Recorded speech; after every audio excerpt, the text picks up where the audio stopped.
धर्मशाला के दाड़ी की रहने वाली कीर्ति धीमान ने बताया कि हालांकि जिस यूनिवर्सिटी में वे पढ़ाई कर रही थी उसके प्रशासन ने कभी उन्हें इस बात का एहसास नहीं होने दिया कि कैसे हालात बिगड़ रहे हैं और यूनिवर्सिटी प्रशासन यही कहता रहा कि युद्ध जैसा कुछ नहीं है। लेकिन जब 24 फरवरी को युद्ध शुरू हुआ तो उन्हें मेट्रो में जाकर छिपना पड़ा। वहां पर खाने पीने की कोई व्यवस्था नहीं थी। इसी बीच कीर्ति व उनके साथी स्टूडेंट्स अपने जोखिम पर फ्लैट में जाकर खाना पका कर लाते थे और ज्यादा बना लेते थे जिससे ज्यादा समय तक उनका वक्त निकल सके।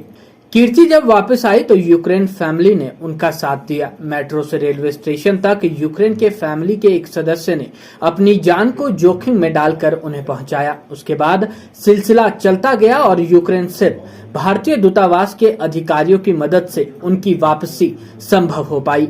इस टाइम वहाँ के हालात बहुत नाजुक हैं। वहाँ पर बहुत बमबारी हो रही है, शेलिंग हो रही है, सिविलियंस पर अटैक हो रहे हैं और हमें खुद को बचाने के लिए मेट्रो स्टेशन में छुपना पड़ता था। लेकिन जाना ही पड़ता था क्योंकि फ़्लैट में हमारा सामान था खाने पीने का और वहाँ मेट्रो में कोई इंतज़ाम नहीं था, तो हमें जाना पड़ता था। तो हम अपने रिस्क पे जाते थे। कभी भी कुछ भी हो सकता था, वहाँ पे बॉम्बिंग हो सकती थी, कुछ भी हो सकता था। तो इस तरह से हम लोग अपना वहाँ पे टाइम गुजार रहे थे। मैं खार्किव सिटी में रहती थी और 6 दिन तक मेट्रो स्टेशन में मैं फंसी रही और वहाँ पर वो जो एरिया है वो 70% डिस्ट्रॉय हो चुका है। रशियन आर्मी ने वो एरिया बहुत चारों ओर से घेर लिया क्योंकि वो बॉर्डर एरिया था, रशिया के साथ लगता है वो एरिया, इसलिए सबसे ज़्यादा वही इफ़ेक्टेड एरिया है। कीव, खार्किव, सुमी, ये कुछ एरियाज़ हैं जो इफ़ेक्टेड हैं। मैं वहाँ पर MBBS की पढ़ाई कर रही थी और सब कुछ अच्छा चल रहा था और 24 फेब 5:08 AM पे फर्स्ट बॉम्बिंग सुनाई दी और सायरन्स अचानक से बजने लग गए। तो उस दिन से इस वॉर की शुरुआत हुई थी। रशिया ने जब फाइनली अटैक कर दिया बॉर्डर्स पे और बॉर्डर्स की आवाज़ हमारे सिटी तक सुनाई देती थी। बात यह है कि 16 फेब को फर्स्ट एडवाइज़री आई थी। वो भी एडवाइज़री थी, ऐसा कोई कंपल्शन नहीं था। उसमें मेंशन किया था कि जो भी हमारे इंडियन सिटीजन्स हैं उनको वहाँ से निकलना पड़ेगा। अगर नहीं भी निकलना चाहते, it's their wish, they said that in the advisory. फिर 20 फेब को फिर से एक एडवाइज़री जारी की गई थी। उसमें भी यही मेंशन किया था, all students are required to leave the country, but flights का कोई अरेंजमेंट नहीं था। एयर इंडिया की कुछ फ़्लाइट्स अरेंज की गई थी, वो भी 63,000 की थी, वो भी सिर्फ वन वे की। That was very expensive. और हम भी अपने लिए सोचते हैं इतना हम अफोर्ड कर सकते हैं कि नहीं, क्योंकि सिर्फ एक टाइम की इतनी ज़्यादा अमाउंट बहुत ज़्यादा था, इसलिए बच्चे अपने आप को रेजिस्ट कर रहे थे इस वजह से। और साथ में हमारी जो यूनिवर्सिटी थी उन्होंने भी हमारी ऑनलाइन क्लासेस नहीं लगाई।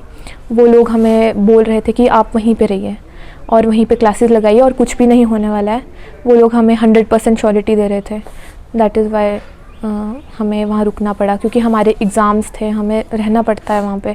हम ऐसे छोड़ के नहीं आ सकते इजीली इतना सब कुछ। वहीं कीर्ति की माता कुशला धीमान का कहना है कि जहाँ युद्ध हो रहा हो उस देश में बच्चे फंसे हों तो चिंता होनी लाजमी है। उन्होंने कहा कि केंद्र सरकार की ओर से लगातार बच्चों को वापस लाने के प्रयास किए जा रहे थे और अब वो प्रयास फलीभूत हुए हैं और बच्चे वापस लौट आए हैं। उन्होंने मोदी सरकार और जयराम सरकार का आभार व्यक्त किया। मेरी बेटी कीर्ति जो कि यूक्रेन में फंसी हुई थी, तो 6-7 दिन तो वो वहाँ मेट्रो में छुपी रही, पर फिर चलो गवर्नमेंट की तरफ से भी प्रयास हुए, कुछ बच्चों ने अपने भी प्रयास किए, कुछ हमारी गवर्नमेंट ने प्रयास किए और हमारी मोदी सरकार जी ने और हमारे जो प्रदेश की सरकार है जयराम सरकार जी और सब लोगों ने बड़ा सहयोग दिया।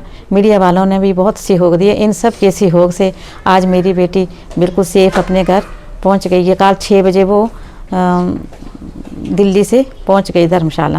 हम सब लोगों का धन्यवाद करना चाहते हैं। हम तो बड़े आभारी हैं सब लोगों के कि जिन्होंने मतलब सबका कर रहे हैं, वो सब बच्चों का कर रहे हैं, सब बच्चों को निकाल रहे हैं वहाँ से, सबके बच्चे सेफ अपने अपने घर पहुँचे।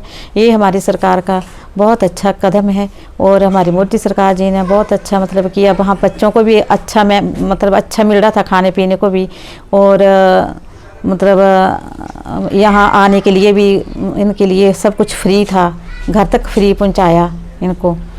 और अब मैं तो ये है कि अपनी केंद्रीय सरकार जी, मोदी सरकार जी से, और अपने जो जयराम सरकार जी और जो अन्य लोग और हैं, सबकी दुआएं, सब ने प्रे की है ना, और मीडिया वालों ने भी बड़ा किया, सब ने, मतलब सबकी प्रे से आज मेरा बच्चा जो है वो सेफ घर पहुंच गया है।